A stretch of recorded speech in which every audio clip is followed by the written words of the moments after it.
everyone, welcome into another episode of Matt Sports Talk. And in this video, we are going to be looking over the updated RPI numbers since those came out a few hours ago this morning. So we're going to be looking into that. And before we do that, I do want to briefly mention that for those of you that are brand new to my channel, please, pardon me, please hit the subscribe button down below so you are first notified whenever I upload new episodes, and I truly appreciate any feedback that you may provide me. And for those of you that are already subscribed to my channel, thank you so much. I really appreciate that. And thanks again for subscribing. Now, I will be back with you Thursday, recapping all the games from Wednesday night. I mentioned that yesterday in my recap video. And then next Monday and Tuesday will be the new ARC numbers and the new quad records. So make sure that you stay tuned for that. And I'll be uploading videos then going over all of that. And then Sunday I'll be going over the games from Saturday. So again, make sure that you stay tuned for all of that.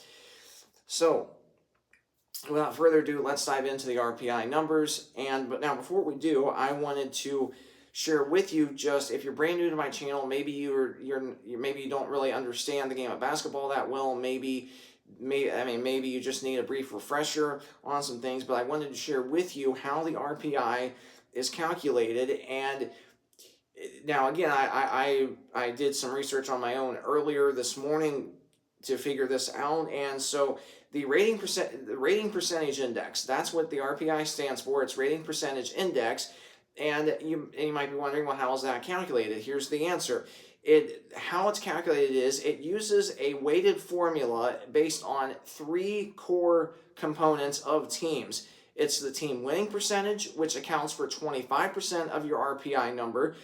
Then 50% of your RPI number accounts for your opponent's winning percentage and your strength of schedule. So, and then of course your opponent's winning percentage accounts for 25% of the RPI. However, the NAIA is doing away with the opponent's winning percentage for national tournament selection this year. So disregard the opponent's winning percentage. It's for the national tournament this year. It's based off of your overall winning percentage as a team, like that. Basically, think of it as a school grade, like if you were in high school or college.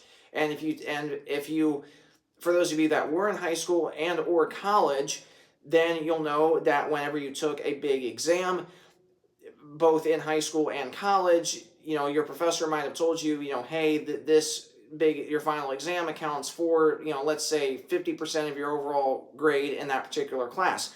The RPI is very similar to that, to where the biggest thing that affects your RPI number is your opponent's winning percentage and your strength of schedule as a team.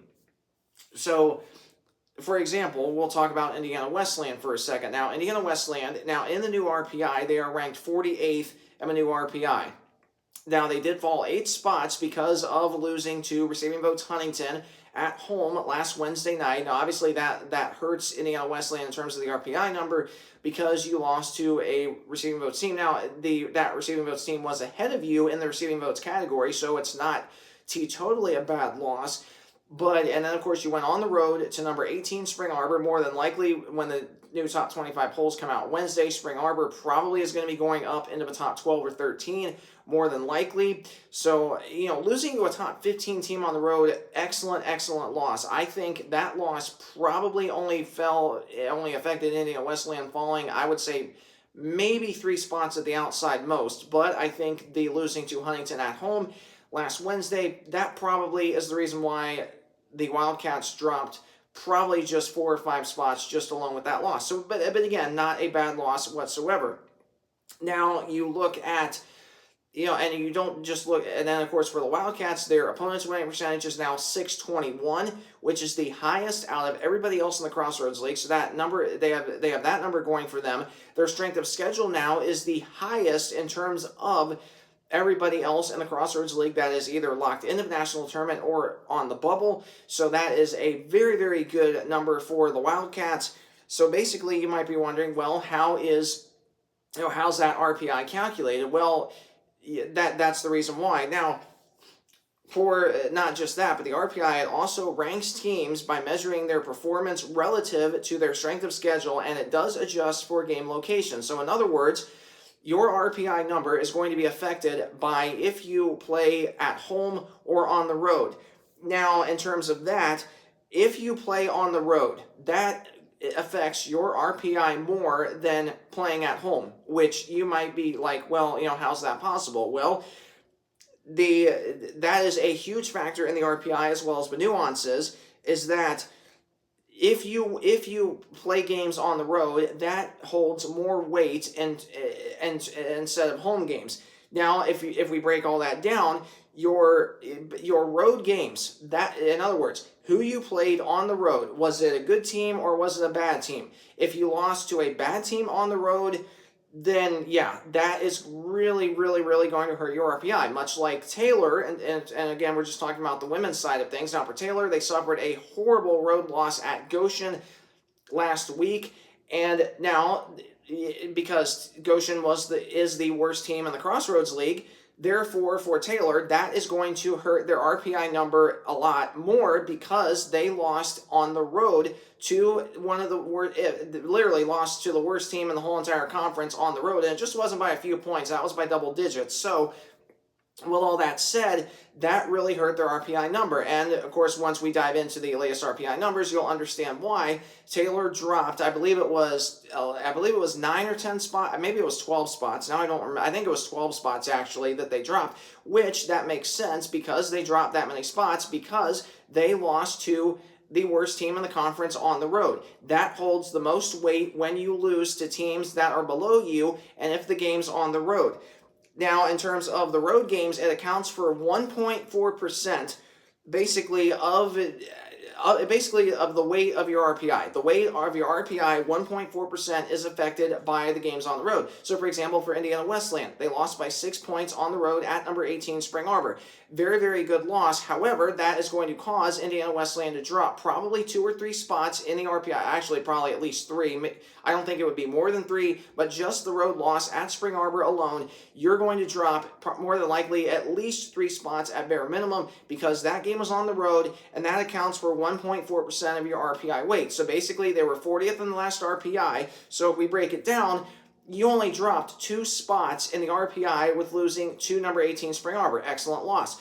You dropped 6 spots by losing to Huntington at home. Your RPI, 0.6% of your RPI weight is affected by games at home. So basically, if you broke it down, then you might say, okay, well, the Lady Wildcats, they only should have dropped 1 spot when losing to Huntington at home, and really only about 3 spots, because they lost at Spring Arbor. So that would be 4 out of their 8 spots that they lost would have been because of losing to Spring Arbor out on the road and Huntington at home. That's very true. Now, you also have to look at, in terms of the RPI, what did all the other teams around Indiana Wesleyan do? A lot of teams won, so therefore, the teams that won are going to jump ahead of Indiana Wesleyan in the RPI, and not just because of that, but because of the other team's strength of schedule and the other team's opponent's winning percentage. And the other teams around them, their total winning percentage. That's also going to affect Indiana Wesleyan's RPI number. So it's not just the fact that they lost back-to-back games. Now, because they lost back-to-back games, basically that means that technically they only would have dropped about 3 spots, more than likely, maybe 4 at the outside most, with losing to Huntington and Spring Arbor. So again, 4 out of the 8 spots that they lost were these last 2 losses, which again is not bad at all. And then of course, basically the bottom line with the RPI is you get rewarded. You get rewarded for winning a game, but you get rewarded more for beating very, very good teams and playing a really tough strength of schedule, like what the Lady Wildcats have done this year, especially with who they played at the very beginning of the year, with Campbellsville out of Kentucky, Bethel out of Tennessee. Those 2 games really helped their strength of schedule number, and Indiana Tech as well. Playing those types of premier schools is going to help your strength of schedule and really help you and boost your national tournament chances for making the national tournament. So with all that said, that is an in-depth look at the RPI, how that is calculated, and how winning and or losing games, how that affects your RPI number, and that is a more detailed version of that. So now we get to the current RPI numbers, at least the latest update. Now, real quick, the last time we talked last Monday, and again, we only have 2 more RPI numbers that will be coming out next Monday, and then the following Monday, right before conference tournament play starts, and then we will have a final one on Monday, I believe Monday, March 3rd, right before Selection Show Thursday. So make sure that you are subscribed to my channel, because I am going to be uploading these videos every Monday, going over the updated RPI numbers with you, and then the ARC and quad records. Those are going to be coming out next Monday and Tuesday respectively, and then we're not going to have another one of those until I believe Monday and Tuesday, March 3rd and 4th as well, right before Selection Show Thursday. So again, make sure that you stay tuned for that, when I will be recording videos going over all of that. And of course, the first week of March, I will also be going over, of course, doing daily game recap videos from the Crossroads League tournament for both men and women. So again, make sure you stay tuned for that. And I will also be uploading a video going over my final predictions for the teams getting into the national tournament based on the final RPI number. Again, you want to be roughly in that 0 to 35 range to be a for sure lock into a national tournament, or at least 0 to 30. If you're 0 to 30, you're an absolute guarantee into a national tournament. So I'll be going over all of that, and I will also be closely going over the 3 most competitive conferences that I think are going to get the most teams in the national tournament this year, meaning the Crossroads League, the GPAC, Great Plains Athletic Conference, and the Mid-South Conference. I'm going to be writing down all of the team statistics in those 3 conferences, as well as doing a lot more homework, writing over the team statistics, how many points per game, who is the leading scorers for the teams that I think have the best chance of getting in and or on the bubble. And I'll be going over all of that more than likely in a several-part video right before Selection Show Thursday, more than likely the day before, and then giving you my final predictions based off of that and the final RPI numbers. And of course, I'll also be looking at the final quad numbers and final ARC numbers as well. And again, those videos are probably going to be more than one part, which going over the final those final numbers and going in depth on the Mid-South, the GPAC, and the Crossroads League, giving you my final national tournament predictions based on all of that. So I'm going to be very, very busy the first week of March. So please make sure you are subscribed to my channel so you're first notified when I upload those episodes. I'm super excited about doing it this year,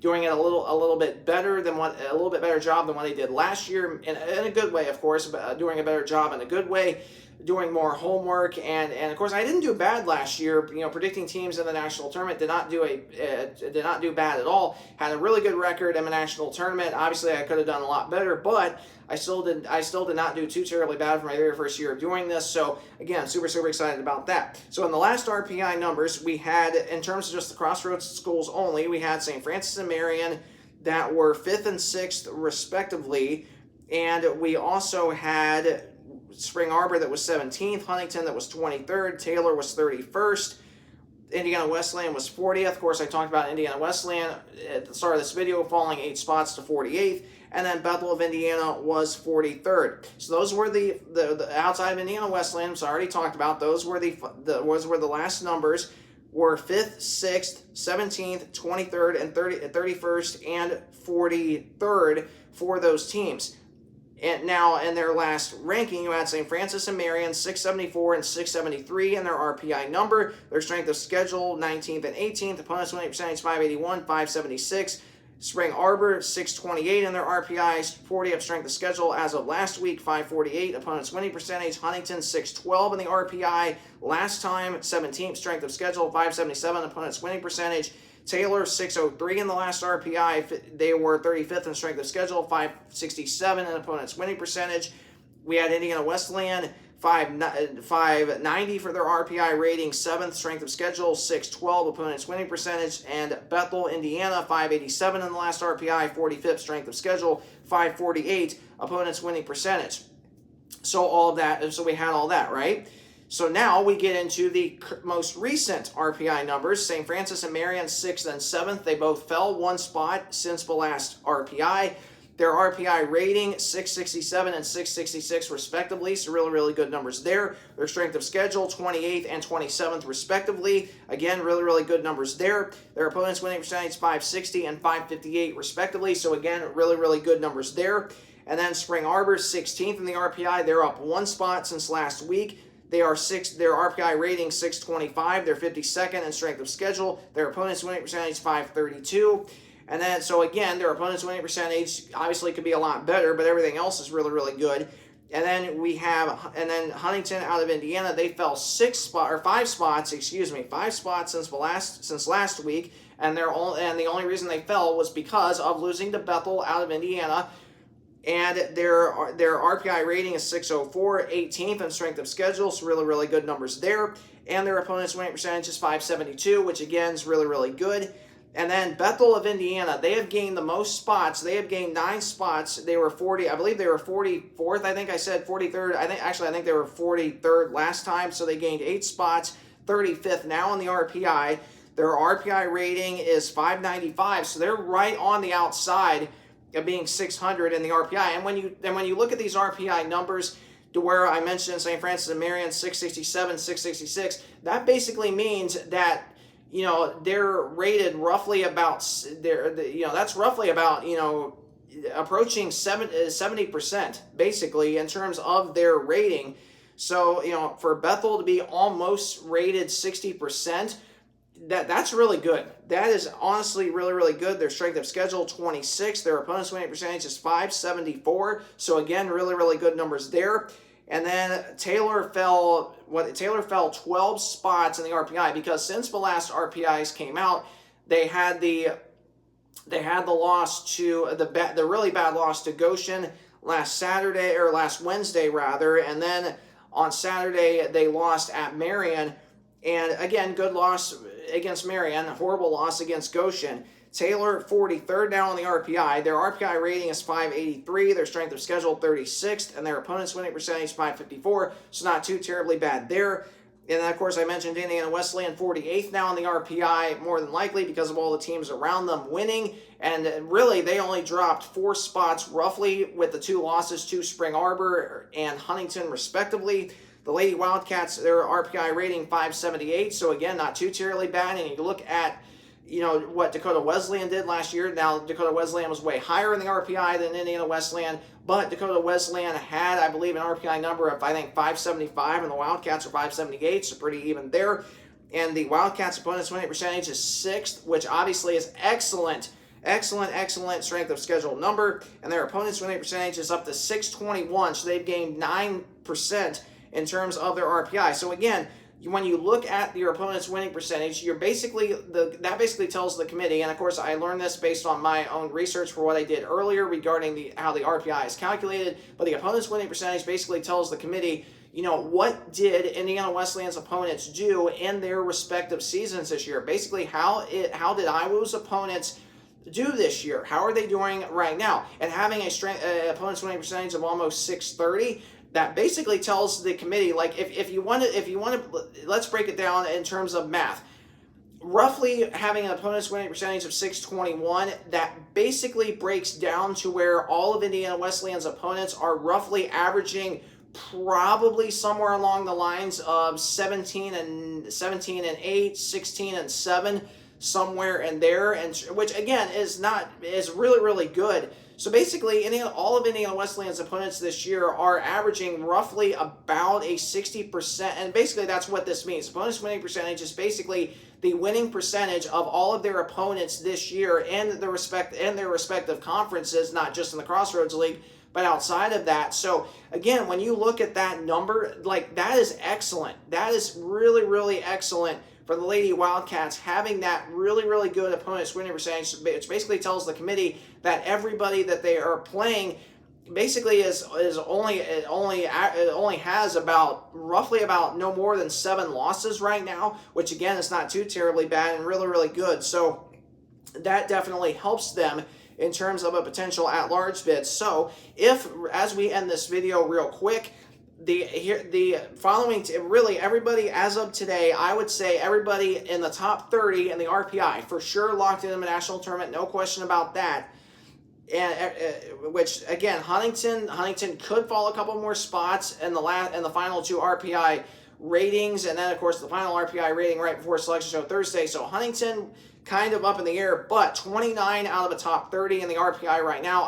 I would say for absolute certainty locked into a national tournament, and that meaning Corbin or out of Oregon, Cumberland's Kentucky, Benedictine, Kansas, Mid-America Christian, Oklahoma, Concordia, Nebraska, Southern Oregon, Georgetown, LSU, Shreveport, Eastern Oregon, Southeastern, Mid-America Naz, Kansas, Lewis Clark State, William Carey, Spring Arbor, Langston, Friends out of Kansas, Dakota Wesleyan, Evangel, Dakota State, Loyola, Tennessee Southern, Rio Grande, Marion, Indiana, St. Francis, Indiana, Dordt out of Iowa, Campbellsville, Kentucky, Lindsey Wilson, Kentucky, Bethel, Tennessee, Freed-Hardman, Tennessee. All those teams for sure in.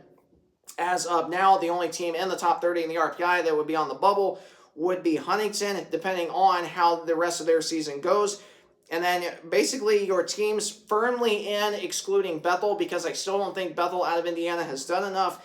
Roughly everyone 31 to 40 is firmly in right now, unless something crazy happens, and that would be Carroll out of Montana, Oregon Tech, College of Idaho, Montana Tech, excluding Bethel of Indiana, because I don't know how the rest of their season will go, Rocky Mountain, Faulkner, Columbia out of Missouri for sure, and College of the Ozarks, and Bethel out of Kansas. I think outside of maybe Faulkner and Bethel, Indiana, all the rest of them in that category are firmly in, unless something crazy happens in the final stretch of the regular season. Teams 41st to 50th, which again would be firmly in, but obviously could use a lot of improvement, would be Nelson, Texas, Bryan, Tennessee, Taylor, Indiana, Indiana Tech, Hope International, Science of the Arts, the Masters, Indiana Wesleyan, Reinhardt, and Hastings. I think those teams, all those teams, I think are looking okay to be in, but obviously they could use some improvement, and they cannot, and all those teams cannot afford to have any bad losses the rest of the way. Teams 51st to 60th that I think would be in right now, but again, this category, you're probably getting in, but you drastically could use a lot of improvement. Those teams will be Shawnee State, Olivet Nazarene, Briarcliff, Texas A&M, San Antonio, Grandview, Midway, St. Xavier, Cumberland, Tennessee, St. Mary. I think all those teams probably get in, perhaps, but we're not totally sure. Teams 60th to 68th that are for sure on the bubble and more than likely are not getting in, barring a miracle and or running their conference tournament, would be Kaiser, Bethany, Kansas, St. Thomas, Florida, Northwestern out of Iowa, St. Francis, Illinois, Milligan, Tennessee, Arkansas Baptist, Oakwood, Alabama. Oakwood, though, for sure would get an at-large would get an auto because of a small conference. I think St. Francis, Illinois, for sure in because they're 21-3.